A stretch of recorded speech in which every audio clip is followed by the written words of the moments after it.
Hello, lovely people. Today we will be talking about something very interesting, which is targets and house curves.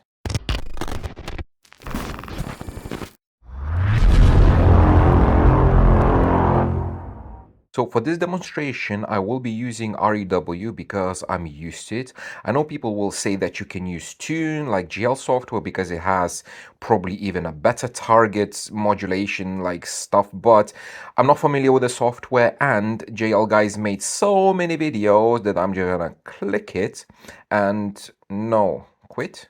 Yeah, I'm gonna use REW because I'm used to it, and visually to me REW looks a bit better. So this is gonna be kind of theoretical demonstration of house curves and targets.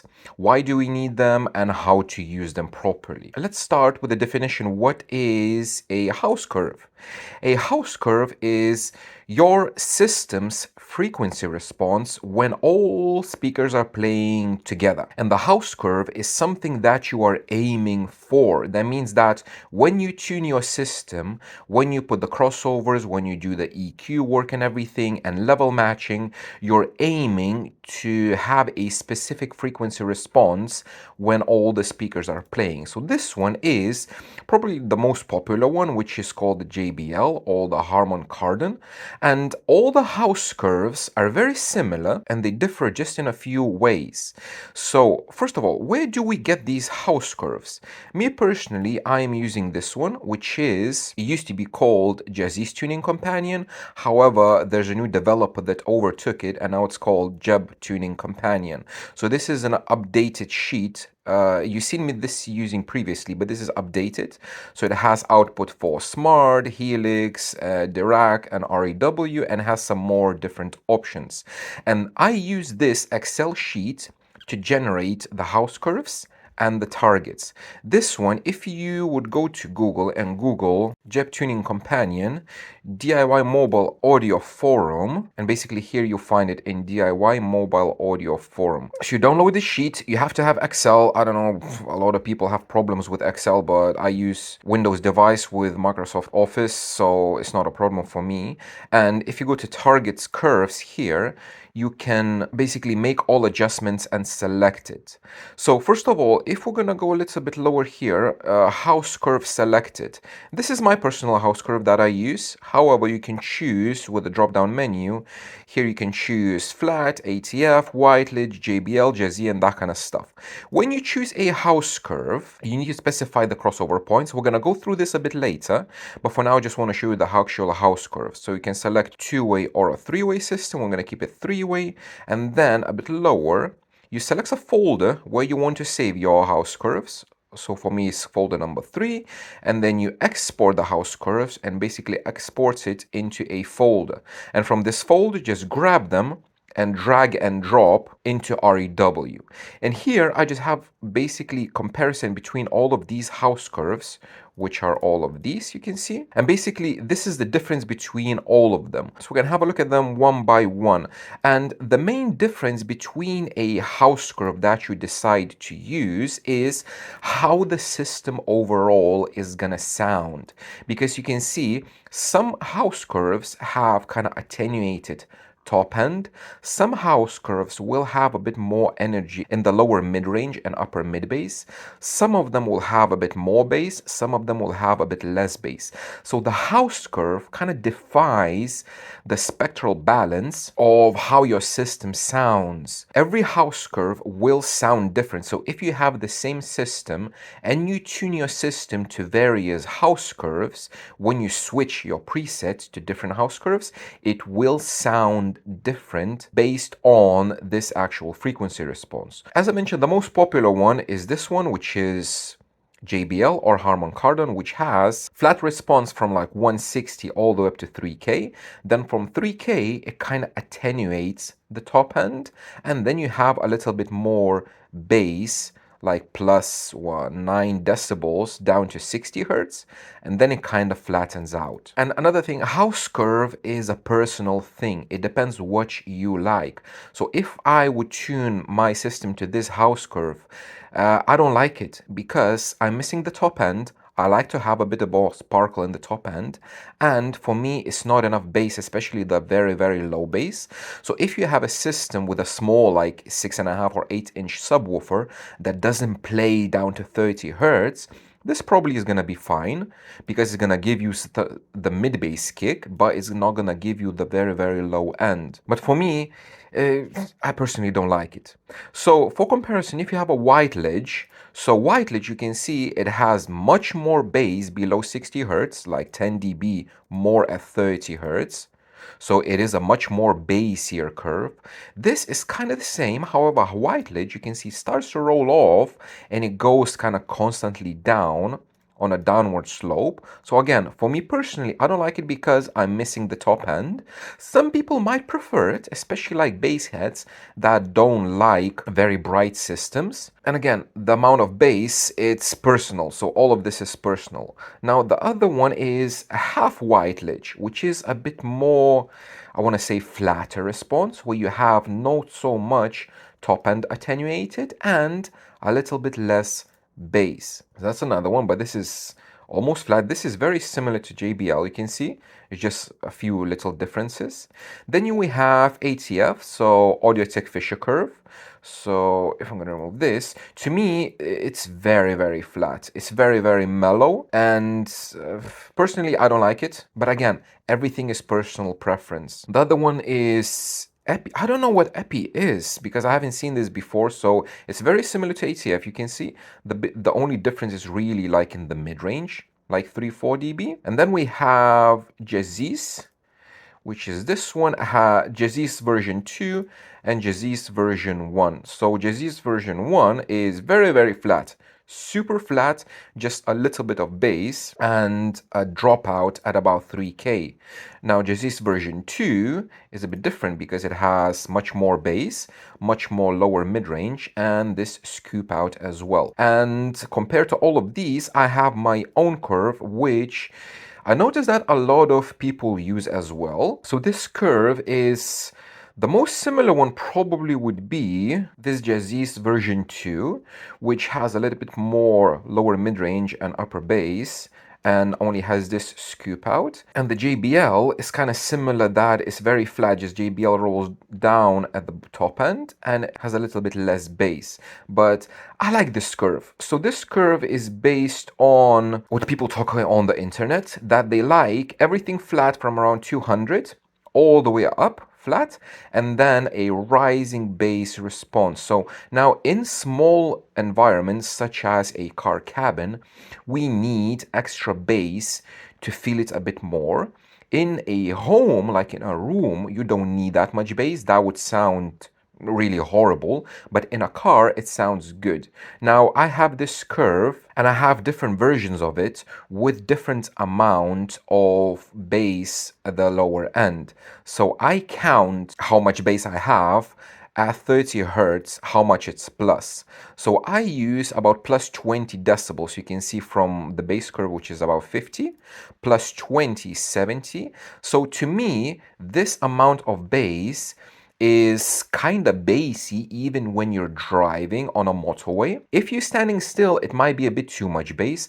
I used to have another curve which was about 13 to 15 decibels, which was a bit lower, and this curve was perfect for standing, but when you're driving on a motorway, it kind of lacks a little bit. So now I always use this because people prefer a bit more bassy tunes just to have that low end. And on the top end, I like it when it's totally flat. I prefer it this way. Now with the Jazz curve, you have see this scoop out. So in some tunes, I do this scoop out, especially if a person likes like heavy metal and rock music, because this region in a lot of tunes might sound a bit harsh and you need this scoop out to make it sound a little bit more pleasant and more mellow. But as I mentioned, house curve is personal. So whenever you're going to start tuning, what you want to do is you want to try a few different house curves and see which one you prefer. I personally like this one when it's totally flat and then you have a lot of bass. But again, your mileage may vary. A lot of people like the JBL because of the rolling off top end. Some people prefer white ledge when you just roll off everything. Again, It depends and it varies person to person.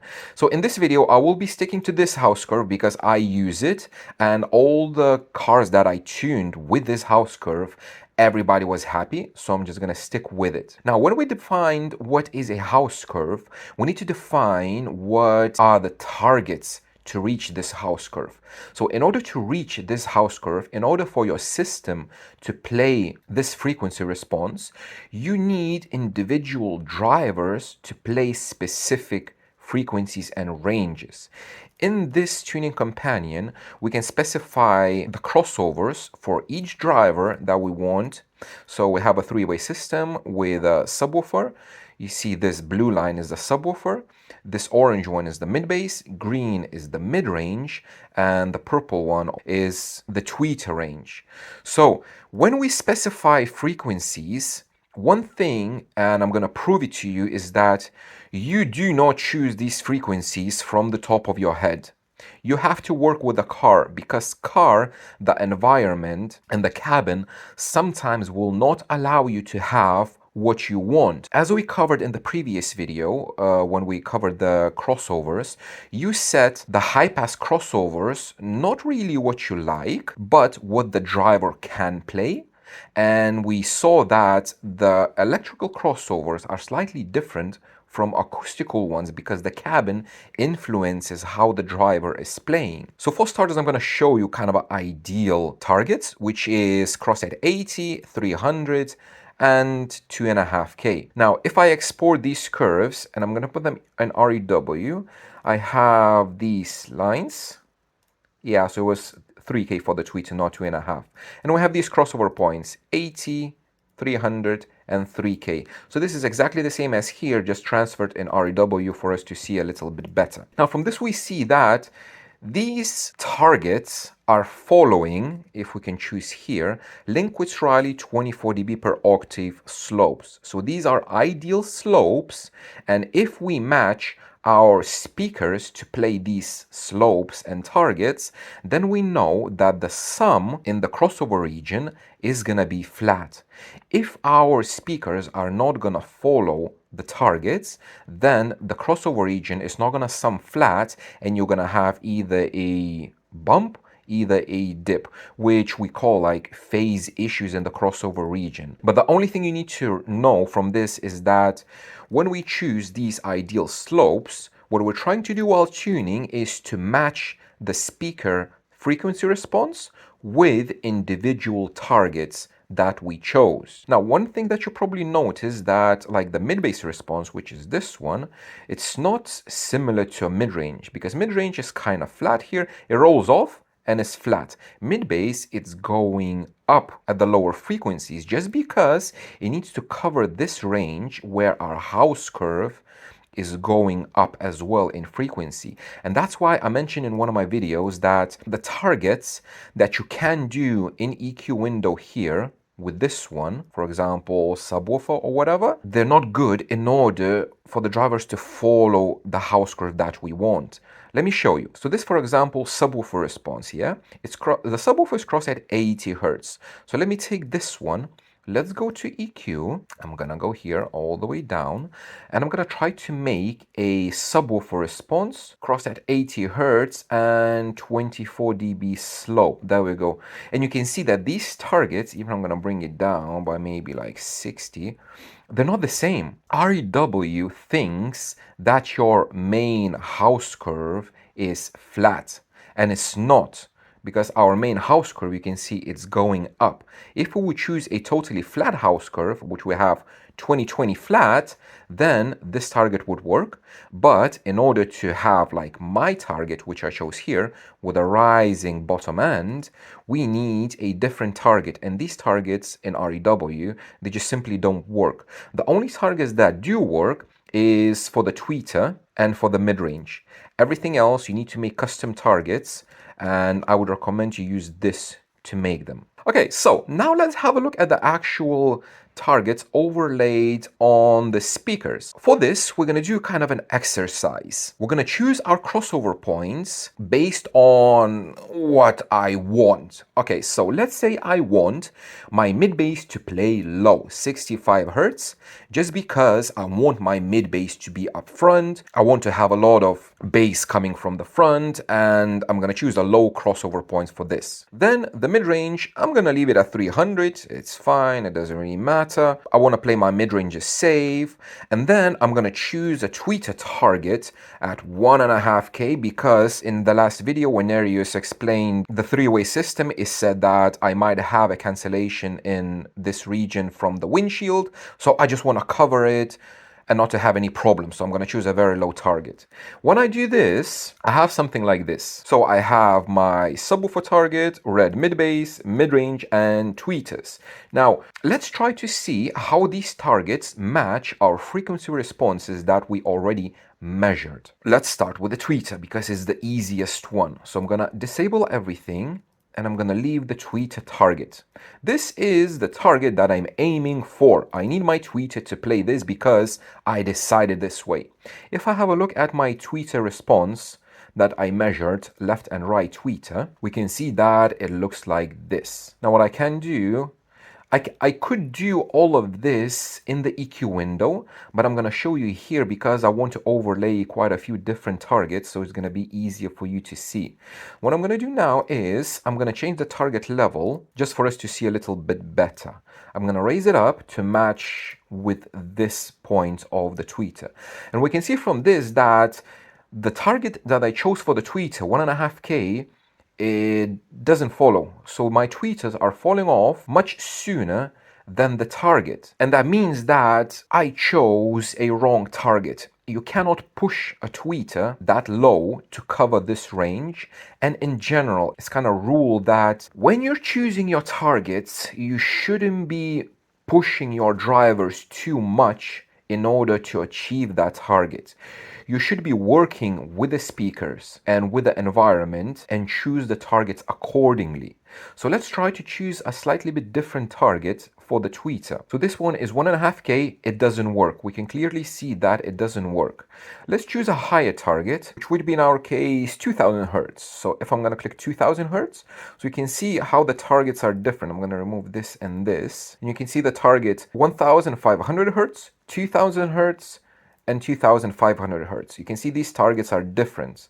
So if I'm going to choose 2.5K and I'm going to check how my tweeters correspond to this, we can see that it is much better, but I'm still missing a little bit here. What you want from a driver is to follow the target not only in the main bandpass, but to follow the crossover slope as well. We want the speaker response to follow the crossover slope 1 octave. So that means if I'm crossing this tweeter at 2000 hertz, I need the tweeter to follow that target all the way down to 1000 hertz, which is here. So in this case, you can see that it's not really happening. So what we need to do is we need to choose even a higher target than that. Let's choose 2.5K, which is this. I'm going to remove this. And 2.5K, you can see it follows pretty much perfectly good. Now 2.5, it might be a little bit too much. So let's try 2.2K. And there we go. That's 2.2. I'm going to remove 2.5. So 2.2K, it's kind of fine. Now, this is what I'm talking about, pushing the drivers to do what you want. So if I'm going to have a look at this tweeter, so for this tweeter, in order to follow the target, what I will need to do is I will need to push it a little bit here in this area, which is like, it's not much, like 3 dB. So it should be fine, and push it a little bit on the top end. If I'm going to have a look at the right tweeter, which is this one, it's kind of fine. I might push this target a little bit down, just like that. And you can see this follows the target pretty much from 1K all the way. I just need to cut this, a little bit boost here, a little bit cut here, and a little bit boost here. And then both of my tweeters are gonna follow this target. And based on this, I decided that the optimal target for my tweeters in this case is gonna be 2.2K, not 1.5K, not 3K, but 2.2K. Now, since we decided this, we can go and have a look at the mid-ranges. So the thing that you need to remember that the high pass of a tweeter, of a mid-range and of a mid-bass will kind of decide the high pass, theoretical high pass of your target. So if we kind of decided that for the tweeters is 2.2K, that I know that my mid-range will have to have a low pass of 2.2K as well, but it's the low pass of the target, not the actual driver itself. So I made quite a few targets for my mid-range, and in the beginning we wanted to cross it at 300 hertz and 2.2K because our tweeter doesn't play lower. So let's have a look how that target looks like. There we go. That's a target of 300 and 2.2K. And let's have a look how our mid-ranges are working. So this is my left mid-range and this is my right mid-range. Now from this we can see that these responses of the mid-ranges are only with a high pass crossover and they don't have any low pass crossover. So the low pass crossover we can apply and match this target perfectly. The only thing I will need to see, so this one is perfect, I just need a little bit boost here, or I can leave it as it is. For the left one and for the right one, again, just a little bit boost here and it's going to be perfectly fine. However, we can see that with the crossover that we chose, 300 hertz, we have still a lot of energy here at the bottom end. And it would be kind of a waste if you would EQ all this down. So what we need to do is we need to choose slightly lower targets for our mid-ranges. And this is exactly what we mean, that the targets, you don't decide on them, you see what the drivers and the car is giving you, and only then you choose the targets. So let's try a lower one. Let's try 250. So 250 is like this, and you can see we still kind of have a lot of energy, but it looks better. Let's try a lower one. Let's try 200. So for 200 we have something like this. So it covers all the way down to like 160, 200, 170, but then it doesn't really follow here below that. So if you remember, I said that the response needs to follow crossover like one octave down and one octave up.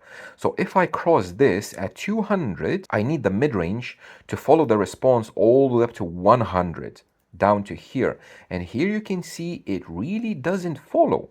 So what options do I have? I can increase the crossover of the target, which would be 250, like that.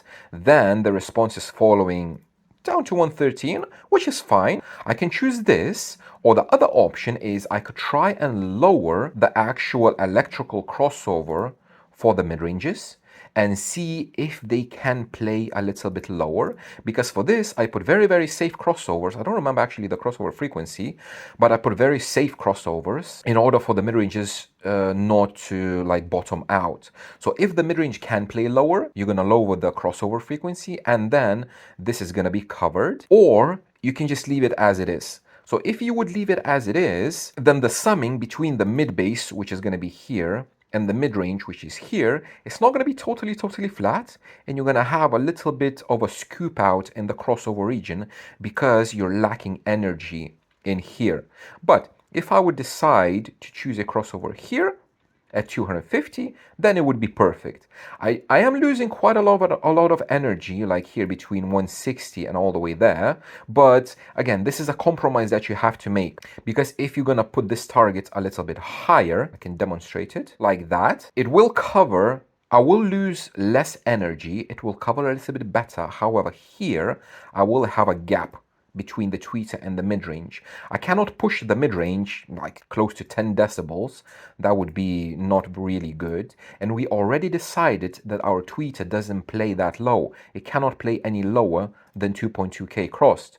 So I have to choose the level of the target a little bit lower, somewhere here, and then EQ all of this down. Okay, so now we found that 250 hertz is kind of good for the mid-range. It's kind of optimal targets. Now let's have a look at the mid-bass. In the very beginning, we chose very optimal targets of 65 and 300 because, as I said here, I want my mid-bass to play very low because I want to have all the upfront bass and everything, so I want it to play down to 65. I have 8-inch mid-bass drivers, they're gonna be fine. Let's have a look. So this is the target, and our mid bass, left mid bass, plays this, and right mid bass is playing that. So from this we can see that even if I'm gonna up the target to match the frequency response a little bit better, like this, yeah, it doesn't follow. So my mid bass, even if they're 8-inch drivers, even if they cross a 65 hertz, the cabin dictates how low they play. And acoustical slopes do not match the electrical at 65 hertz. So this target is really, really bad. And again, as I mentioned, it doesn't mean what you want the drivers to play. It matters what the actual drivers are playing. So the left one and the right one is kind of the same. The right one, it looks like it doesn't play anything just because the target is wrong for this specific driver, and we have a lot of energy here between like 80 and 200. So this target is wrong. So what I can do is I could potentially lower this target just like that, maybe even lower than that.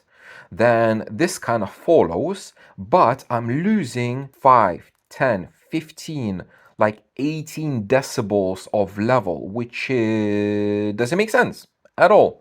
Even for this driver, if I'm gonna choose a target like this, I'm losing all of this, and again, it doesn't make sense. So in order for it to make sense, we need to choose a different target, and 65 hertz high pass doesn't work.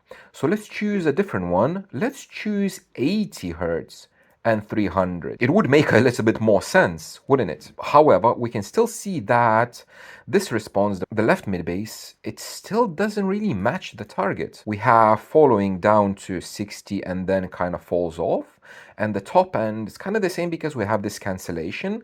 So 80 and 300 doesn't really work. First of all, we need to fix the top end because you see this cancellation, we need 300 crossover doesn't work. We need a lower crossover. Let's try to 180, just like that.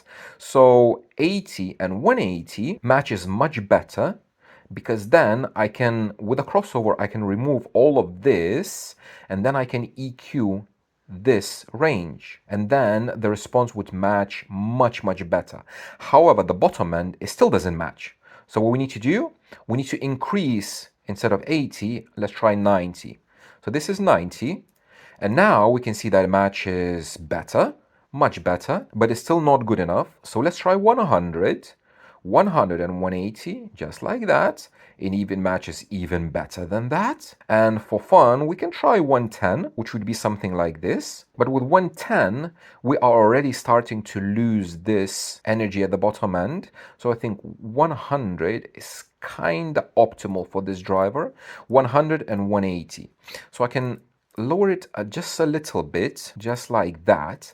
And then we have a matching response from about 47 all the way up to 280, and I need, with EQ, just remove a little bit from here, and then I would have a perfectly matching target. Now, there is a little bit of a problem because if you remember, for the mid-ranges, we kind of decided that 250 is an optimal crossover, not 180. And this is a discrepancy where in my system, my left mid bass doesn't play as high, and my mid ranges, I need to really, really push them to play down to 180. And every system will have some kind of a compromise because you cannot have everything perfect. I could choose a higher target for this one, 100 to 250. Then it would go like this, closer to this blue line. And then I'm going to lose energy here. And the mid ranges with the mid bass is not going to sum perfectly. There will some good, but not perfectly. But again, it's gonna be a compromise. So for the mid bass, we kind of found 100 and 180 works kind of good. However, this is the left mid bass. Let's see if we can match the same target to the right mid bass, because right mid bass, you can see it plays a little bit different. The frequency response is not the same. So let's try to pull this target down because you can see this, the bottom end doesn't match at all. So I'll have to pull this target down to somewhere here. There we go. So now we have a matching response again from like 47. I can choose whatever crossover I need to match the low pass, and then it's going to be matching from 50 all the way up to wherever I need. And I will need to EQ this and this, and then I'm going to have matching response. I could boost this a little bit if I want that extra, but for this driver, I need to choose a slightly lower target curve. By lower, I mean not in frequency, but in level. And that means that this side is going to play slightly lower in volume compared to the left one, because left, you can see it has much more energy. So what I will have to do is I'll have to pull the left one, the left bass, I'll have to pull the channel gain down like this in order to match it. I'm going to pull it down, down, down, down, something like this. So I have to pull the left channel -7 decibels to match it with the right channel, and then they're gonna match perfectly. But the main thing that I want you to take from this video is that the targets that you're choosing and the house curve that you're choosing. So the house curve is your personal preference. You can choose whatever you want. However, the targets that you're choosing, you don't choose them willy-nilly, however you want. You have to look at what your drivers are doing, what they are playing, and what targets would be optimal for your system. So in my case, it would be 100 hertz for the mid bass, 190, let's say, for the mid ranges, because you see that the mid bass, especially the left one, it doesn't play high. So I cannot really push this. I cannot boost it, so I cannot increase. I can pull it a little bit, maybe 10 hertz. So 190 is going to be fine. Now the mid ranges, that we decided that we need a crossover frequency of 250, because if I'm going to choose 200, that's not going to follow really. So I will need to play with the electrical crossover of the mid-range and just see if I can really push it to play that low end. Now ideally, if I would have a bigger driver, if I would have a 4-inch in the dash, then it would cover this much better. However, I do have only a 3-inch that doesn't really play that low. But yeah, I could try to push it down to 190 and maybe make it so that it's not going to follow the target all the way down. But again, this is going to be a compromise. So 190. And for the tweeter, it will be 2.2K. And basically these crossovers, they don't look anything close to what I want. And it actually doesn't matter what you want. What matters is what your system can play, and you have to work with the car and with the drivers and not against them. Do not force the drivers to do what they don't want to do naturally. Like this example, do not force your mid-range play down to 100 following this target. That is not gonna happen. It will happen if you would choose like maybe 12 dB electrical slope and lower crossover frequency, but again, you won't be able to play it very, very loud.